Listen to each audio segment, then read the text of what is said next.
What's going on, guys? I just want to start this video out by saying I know the videos have been maybe a little boring the past 3 or 4 weeks, but to be honest with you, I have not really felt much in the way of a sense of accomplishment in that same amount of time. So it's been kind of hard to make videos where I really don't finish anything. I kind of feel like I'm letting you guys down a little bit because people want to see results, and I mean, I get it, you know, I want to see results too. But as you can see, the Mustang is sitting on its own suspension now, even though it's just jack stands. They've got the tires on the way. Get some skinnies for the front, some 245s for the back, and after that we'll be able to set the car down on the wheels and tires, and we'll get a better idea of what the car is going to look like. And I went home Saturday evening and told myself I was going to take a week off from the car after I got it to sit on jack stands under, on its own suspension. And I'm probably going to take this week off, but I'll probably be back on it again Saturday. But in the meantime, I did edit some video on Sunday, some older footage. It's basically covering everything we've done so far in the engine bay, and it was pretty cool to go back and watch some of that footage and see little things getting accomplished. So I mean, I hope you guys enjoy it. So let's get onto that footage, and hopefully next time you see the car, it'll be sitting on the ground on tires. Thanks, guys.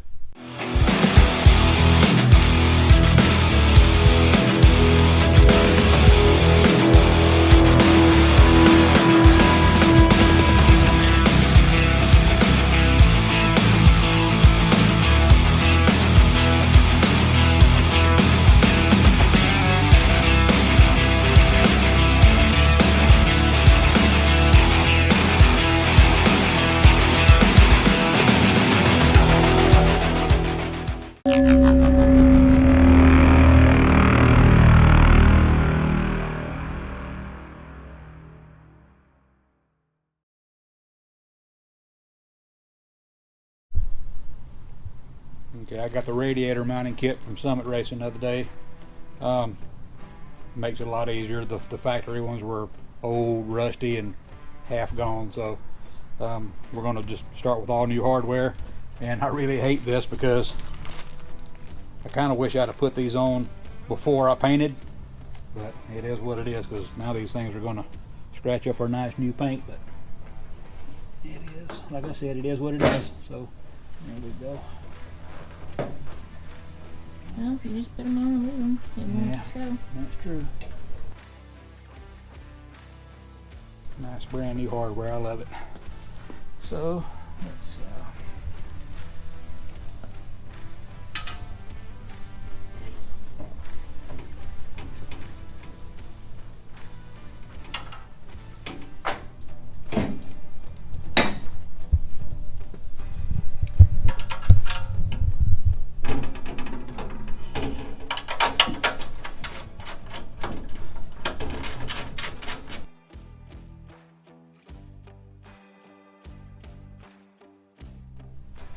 Alright, we're going to test fit our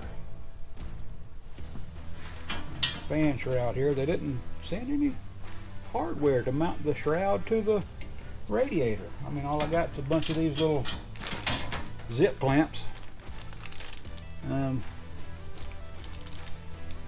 that you could mount the fan directly to the radiator for, but I'd much rather have the shroud, because I mean that forces it to draw air through the entire core instead of just where the fan is. So let's let me see here. Like I said, I just want to get a gauge of where we are. Uh-oh. Well,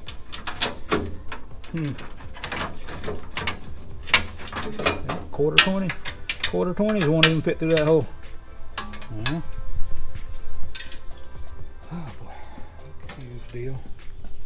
Let's try this once more. Put that in there. Let me hold this side while you work on that side.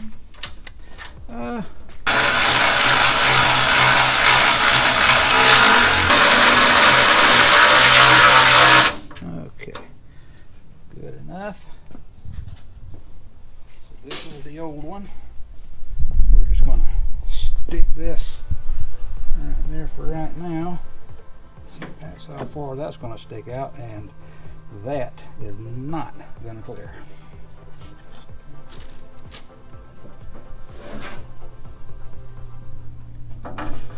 Clear that, but it ain't going to clear that. So even taking that shroud out, it's not going to give you much, right? I don't think so. I don't think it'll give me quite enough. So even if I move the motor back half an inch, I mean, that's still not, that's really not. So is there another low profile fan? Or is that as low profile as it gets? Well, this one's reversible, so we can actually put it on this side. But man, I hate to ruin the look of the front end of a car with a fan on the outside of the radiator. It just... All right, we got all of our new hardware for our battery tray, so let's go ahead and just stick that in there. Okay, let's see here. Put this. And that's not going to be in the way of doing other things later? I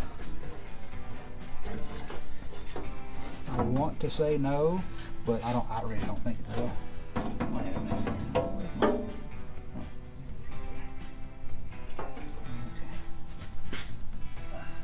Let me do this right here real quick. Let me hang this bolt. You see, you need to get down there so you can see. Yeah, where it belongs. Let's see where we're at here. Oh wow.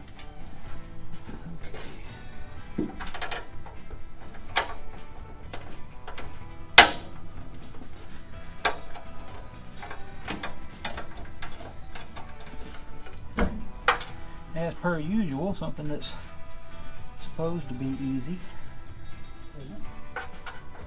Or not. Or is it just that clip where it's located at? I suppose that could be, but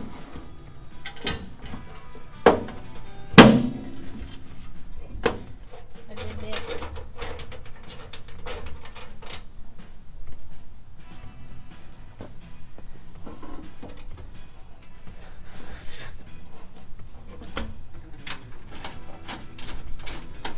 hey, there we go.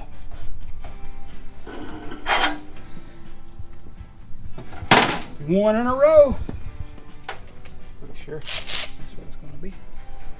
Yep.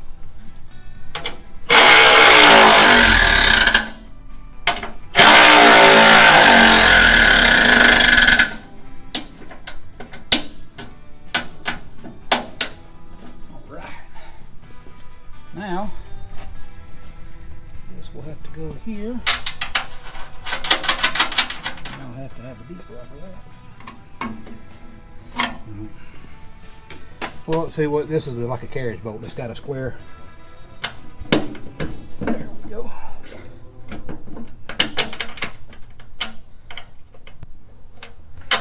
we go. I believe that's a line now.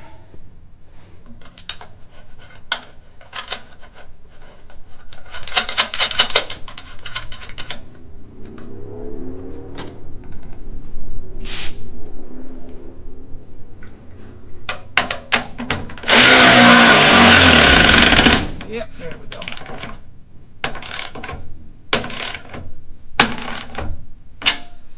Good. Okay, another small accomplishment. Moving forward.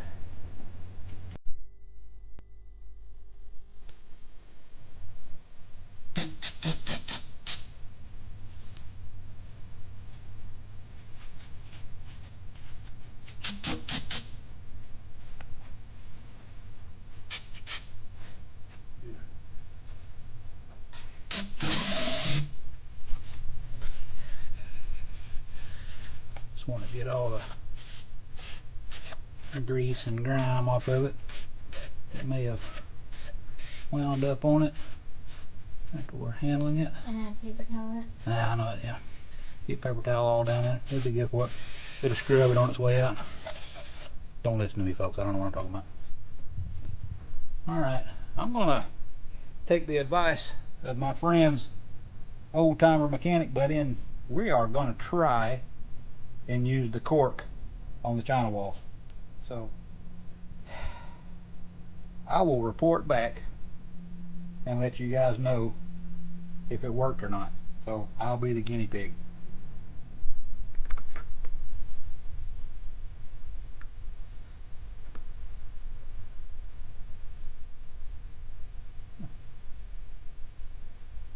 Just want to dry fit everything. How small the ports are on those heads. Oh, that's funny. Okay, good. That fits. Alright. I am going to use a little bit of gas sink on this thing. Basically just contact cement. But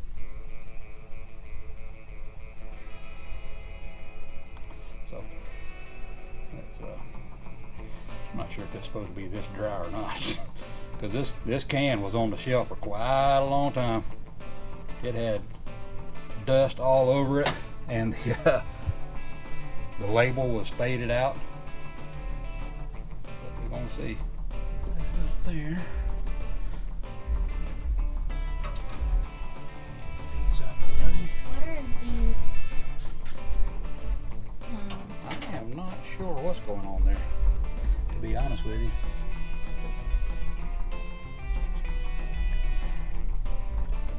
Tacky.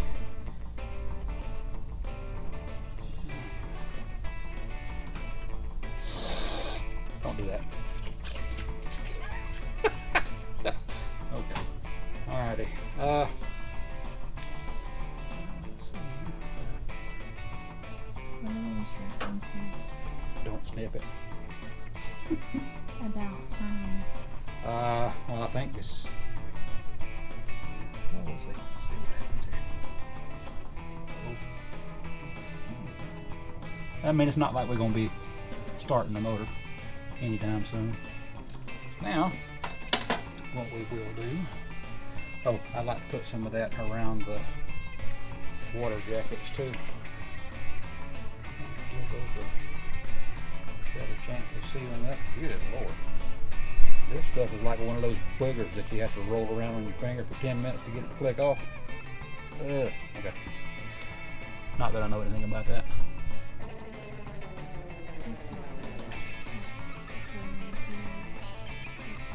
What? Oh. I'm sure that most of my subscribers are the most mature people on the face of the planet who will actually enjoy some bathroom humor. Oops. I'll have to fix that for sure.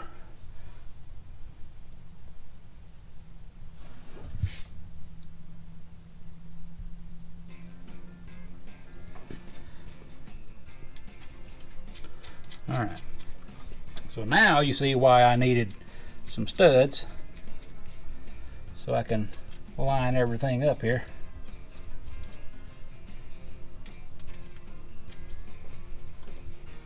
I'm not gonna need that much. No, it's just enough to hold it in place, not really to seal anything. Well, it does help seal, I'm sure, but yeah, the main thing is for it to Keep it from moving. Yeah. Come on. There we go.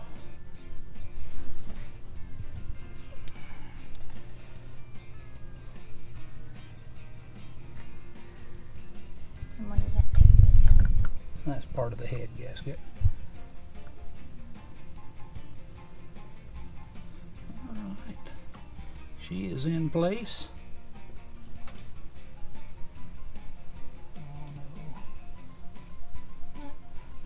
Touch the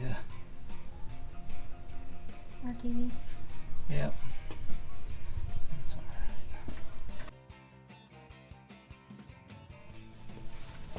right, let's set her in place.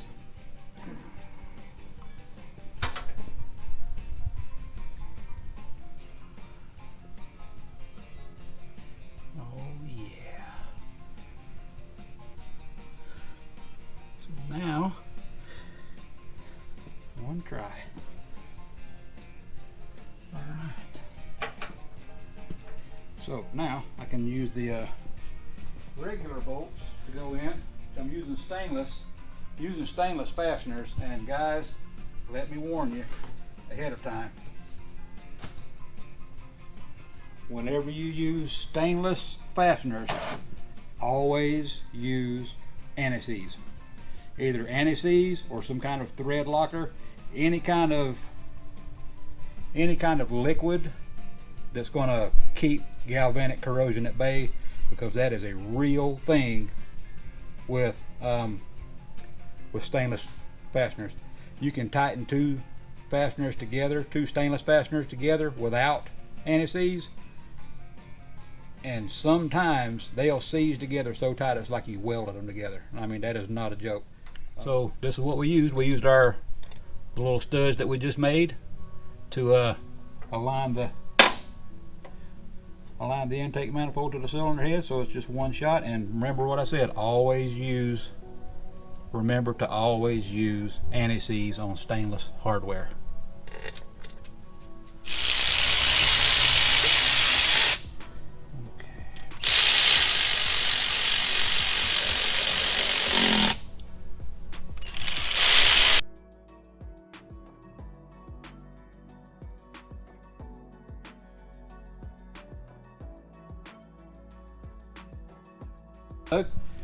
Gotta torque them down. We'll tighten it down in a couple of stages. I think the final torque spec is like 25 foot-pounds or something like that. We're going to start off with, let's just say, we'll start off with 15.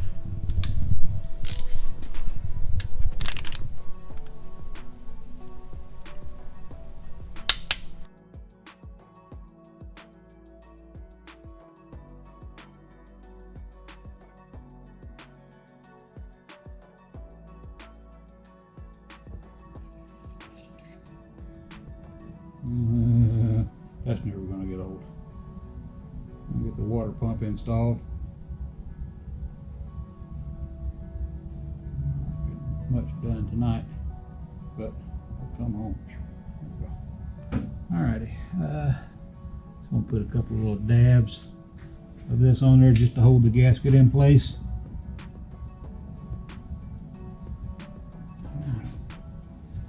Put a little bit on here.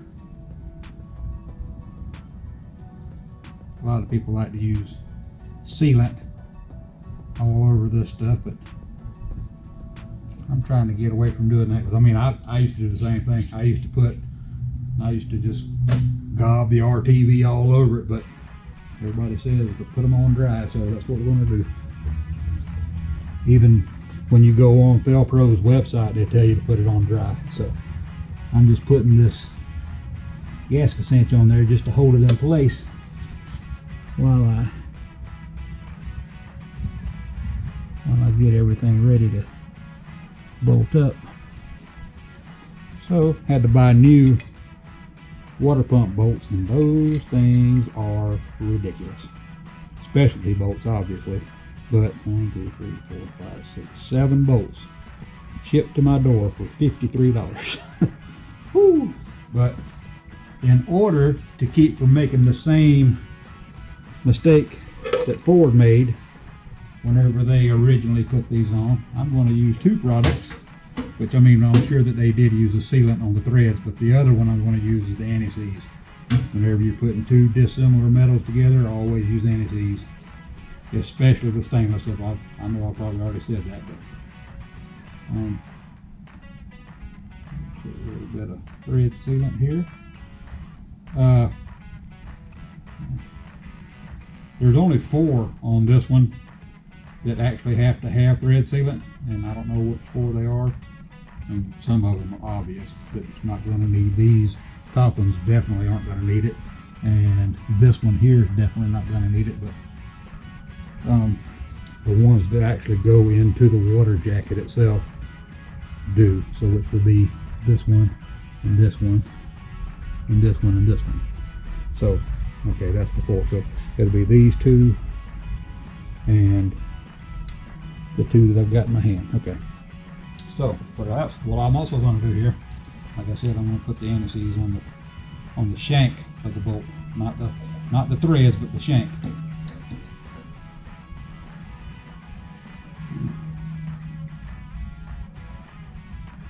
Don't need a whole lot, just get some on it. This will keep it from seizing up in that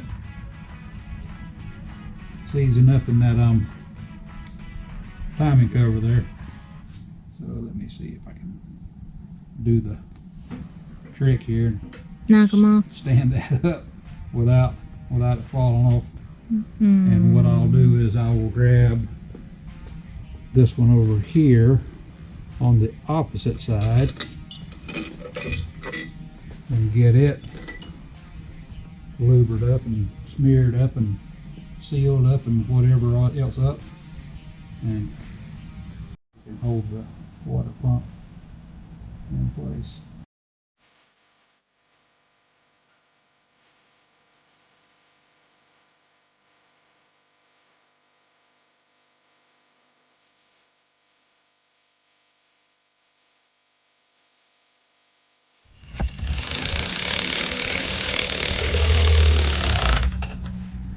Alright, good. Now we can do them one at a time.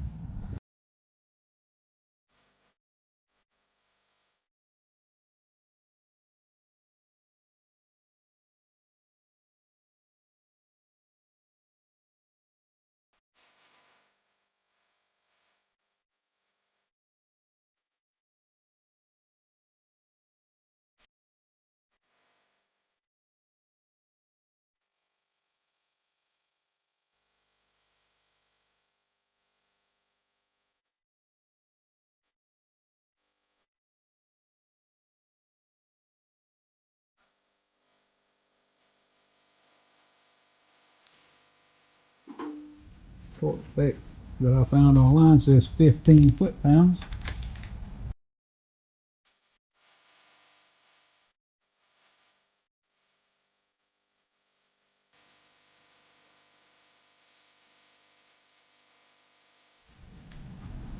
Water pump installed. We can check that one off the list. So it is Thursday night, and we can check off our list, the last thing off of our list from last weekend. Yes. So, oh boy, like I said before, slow progress is better than no progress. So we are moving forward.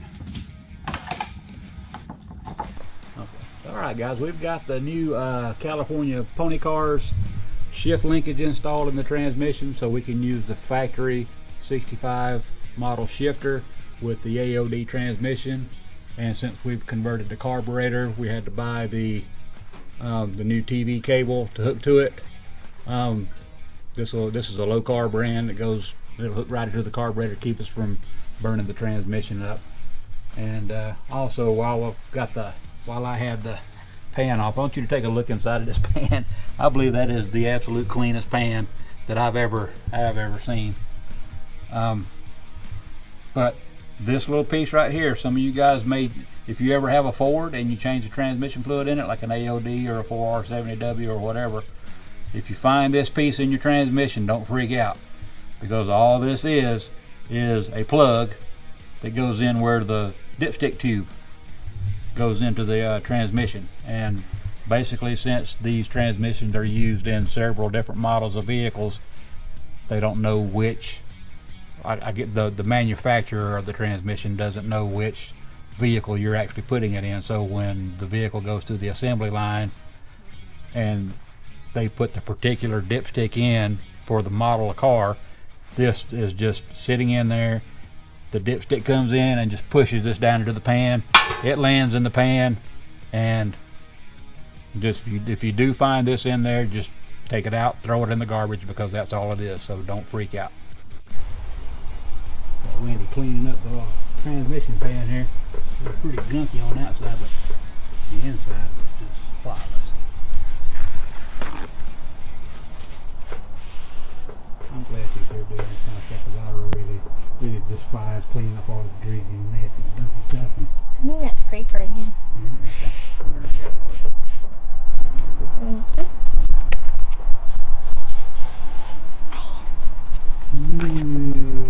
That works so good. Put the other cleaner on the transmission pan. We'll eat the link off there.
We got us a heat blanket for our starter, straight out of you know, the land of the semiconductors and weather balloons again. So this was, I ordered it off of Amazon, and it doesn't look like it's the highest of quality. We're gonna try it out and see. Like the edges aren't even. Yeah. Oh, come on. I'm missing a light up here on it. There we go. Would you like me to get that one perfect?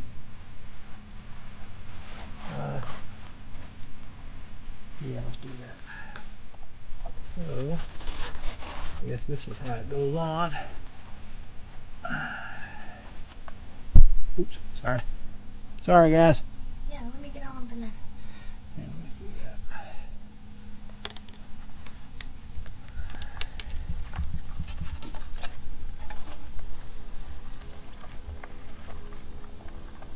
I'm not expecting a whole lot out of this thing. It wasn't but like 16 bucks from Amazon, but hey, you gotta try sometimes, you know. Come on. Need some of that silver heat and air tape. I know it. Big old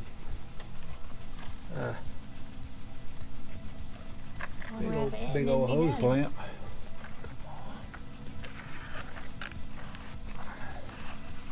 Hey, there we go. Pull that around the bottom here.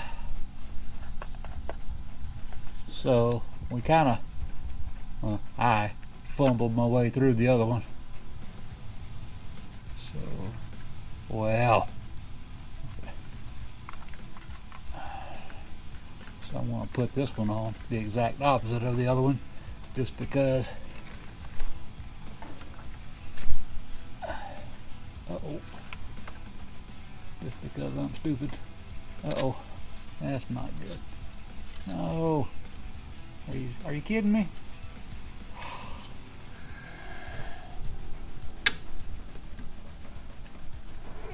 Oh, good grief. Wow. Those things work good. I mean, you know, it sucks for me right now, but wow. It'll be nice when we get them on there. Or if I get it on there. Just get it out of there. So, fail number 1 tonight.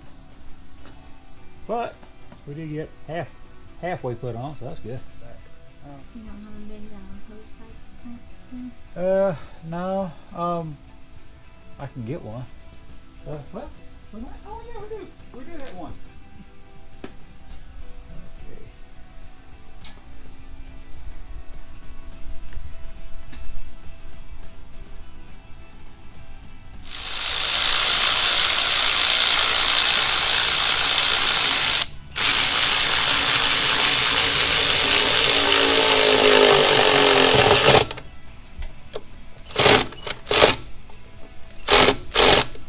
Alright, that'll hold it, hopefully. Alright, okay, that's good. That's on there nice and tight. Hopefully that will help stave off any heat soak issues with the starter. Either that or it'll hold all the heat in, one or the other. So we did wind up getting the headers loosely installed. We had to cut the flanges off because it was actually hitting the transmission pan on this side, and it would have been hitting the transmission TV cable over here if I hadn't went ahead and cut it off. And I got some heat protective sleeve on that cable there, so we'll just basically just have to run, we'll just have to weld a reducer straight to this, and I'll probably figure something out for taking it off at a later date if we ever need to. But we got, let's go up here, we got carburetor mounted, we got the new throttle pedal somewhat installed, everything's working. I still need to install a couple of more bolts down there. You probably can't see it because it's a little dark. Let's see what else. The TV cable is run up here, but I don't have it hooked up to the carburetor just yet. I'm gonna have to look at the directions for the low car kit and also the directions for the carburetor to see what I need to do there. We're coming right along with it though. It's looking pretty good, I think, anyway. But we also got the factory parking brake linkage. I forgot what they call this piece here. Do you remember what they called that when we looked it up a while ago? Anyway, we got all the stuff all cleaned up and put in place. Got the spring in. So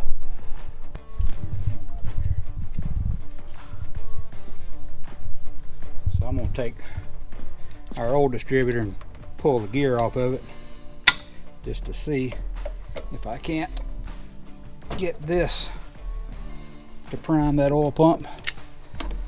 And yeah, I forgot that's this is, the gear is pressed on on a Ford.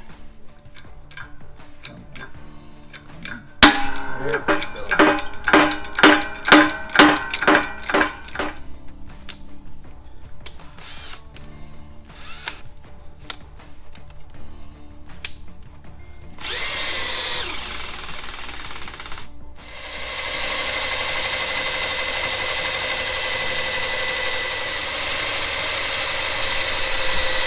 There we go. I'm seeing some oil now.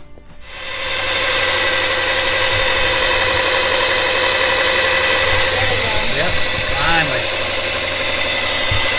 There we go. There. Okay guys, that's we're gonna call it for today. We are ending on a high note. Motor spins over 360 degrees, more than that. Oil pump's primed. I'm feeling really good about the motor. I never really had much doubt in it, but you know, a little bit of doubt can always nag at you. So now that I've removed all that doubt, I feel great. So how many uhs and ums am I up to now? 20, 30? I have no idea. So, you know, but I hope you guys are tying one on for me. So we'll catch you next time.